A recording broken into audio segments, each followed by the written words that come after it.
Ya, pemirsa, Badan Pusat Statistik atau BPS melaporkan pertumbuhan ekonomi Indonesia sepanjang tahun 2023 sebesar 5,05%. Capaian itu melambat dibandingkan tahun 2022 yang tercatat 5,31%.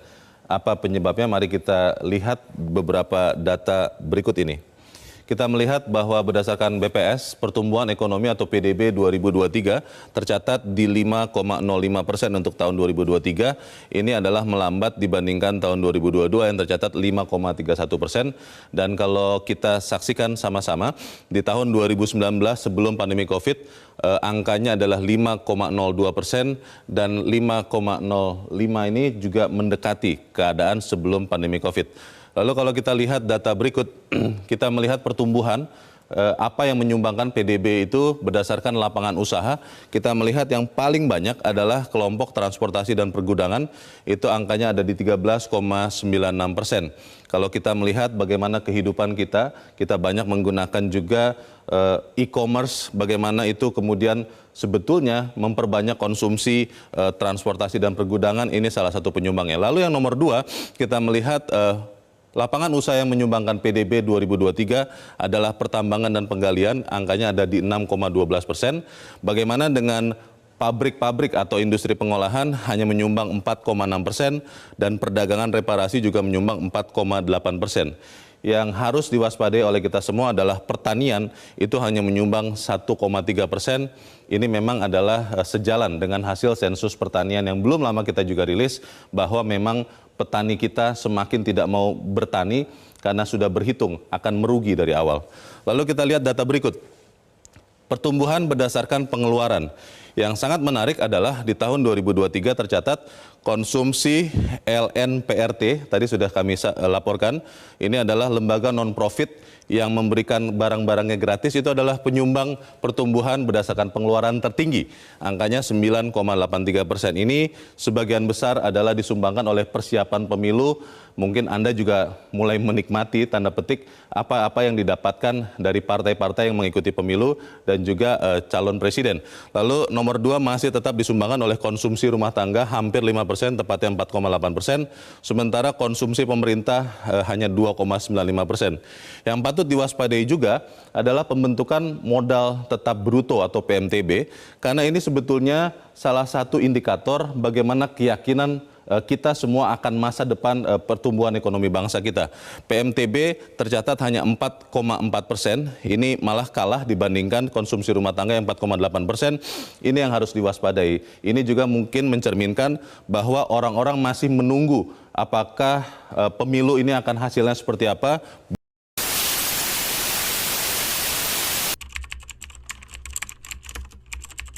Permasalahan, Badan Pusat Statistik atau BPS melaporkan pertumbuhan ekonomi Indonesia sepanjang tahun 2023 sebesar 5,05%. Capaian itu melambat dibandingkan tahun 2022 yang tercatat 5,31%. Apa penyebabnya? Yang pertama, berdasarkan pertumbuhan produk domestik bruto atau PDB, pertumbuhan ekonomi 2023 tercatat di 5,5%. Ini adalah melambat dibandingkan tahun 2022 dengan angka 5,31%. Di tahun 2019 sebelum pandemi COVID angkanya adalah 5,02% dan 5,05% juga mendekati keadaan sebelum pandemi COVID. Data kedua, pertumbuhan yang menyumbangkan PDB itu berdasarkan lapangan usaha.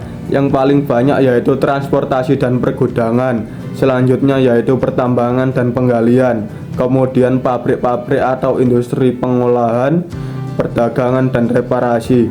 Dan yang harus diwaspadai oleh kita semua adalah pertanian, karena hanya menyumbang dengan angka 1,30%.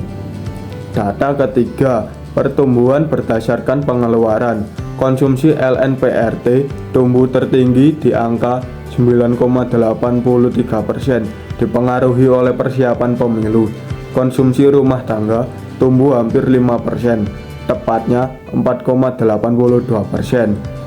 Konsumsi pemerintah tumbuh 2,95%. Pembentukan modal tetap bruto tumbuh 4,40%, lebih rendah dari konsumsi rumah tangga, menunjukkan kekhawatiran terhadap hasil pemilu. Impor berkontraksi 1,65% dan ekspor tumbuh 1,32%, dipengaruhi oleh kondisi geopolitik. Berikut upaya yang telah dilakukan pemerintah untuk mengatasi perlambatan pertumbuhan ekonomi. Yang pertama yaitu fokus pada sektor pertanian, yaitu meningkatkan insentif bagi petani dan menyediakan akses yang lebih baik ke pasar dan teknologi pertanian untuk mendorong produktivitas minat bertani. Yang kedua, stimulasi investasi, yaitu menyediakan insentif fiskal dan non-fiskal untuk menarik investasi domestik dan asing.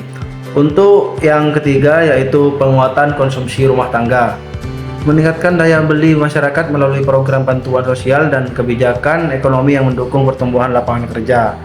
Yang terakhir yaitu stabilitas politik dan keamanan, yaitu memastikan stabilitas politik menjelang pemilu untuk memberikan kepercayaan kepada investor dan pelaku ekonomi. Hasil rapat Dewan Gubernur Bank Indonesia pada tanggal 21 sampai 22 Mei 2024 memutuskan untuk mempertahankan BI rate sebesar 6,25%. Demikian juga suku bunga deposit facility tetap sebesar 5,5% dan suku bunga lending facility tetap sebesar 7%. Ekonomi Indonesia tetap berdaya tahan terhadap tingginya ketidakpastian global tersebut.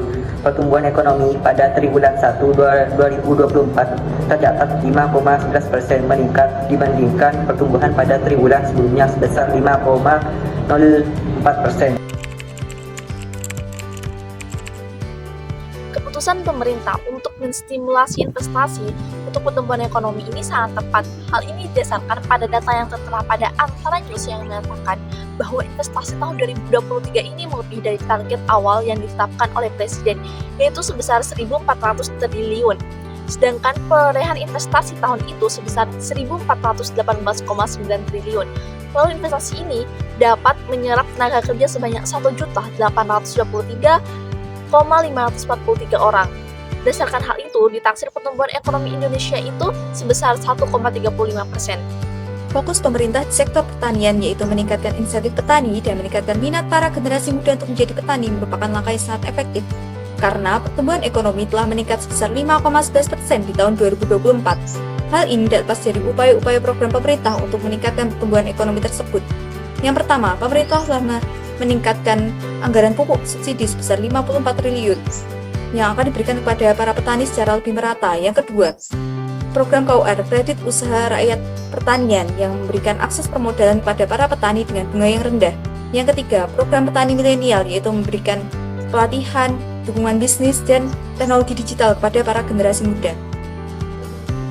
Setelah mempertimbangkan dengan baik dampak positif maupun negatif dari penguatan konsumsi rumah tangga sebagai solusi untuk mengatasi perlambatan pertumbuhan ekonomi Indonesia, saya setuju dengan penguatan konsumsi rumah tangga sebagai solusi untuk mengatasi perlambatan pertumbuhan ekonomi Indonesia, asalkan dilakukan dengan pendekatan yang seimbang dan memperhatikan potensi dampak negatifnya.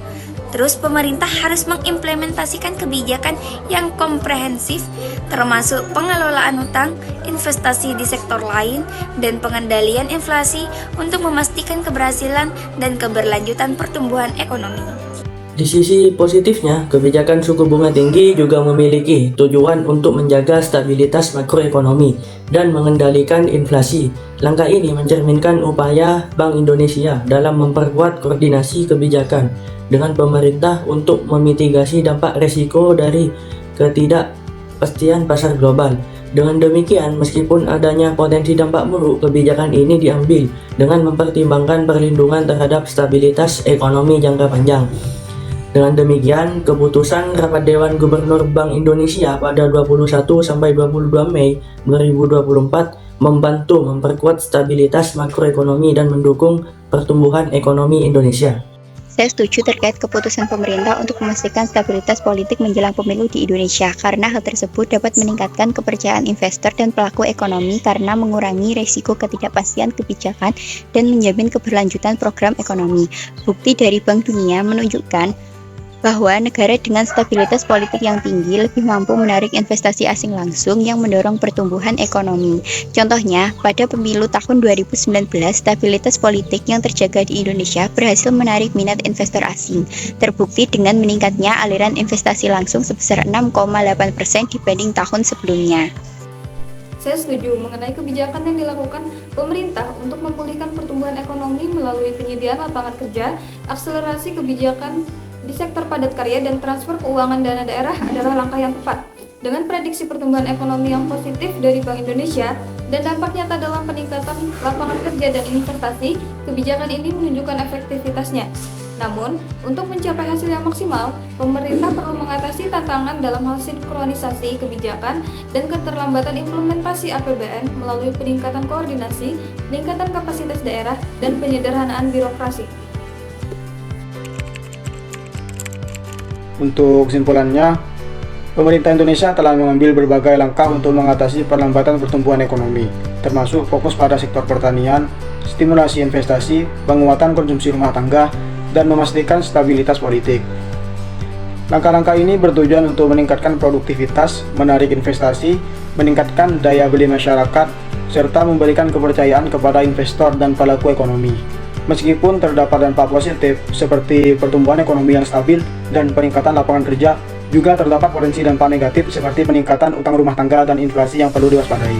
Oleh karena itu, pendekatan yang seimbang dan komprehensif sangat diperlukan untuk memastikan keberhasilan dan keberlanjutan dari upaya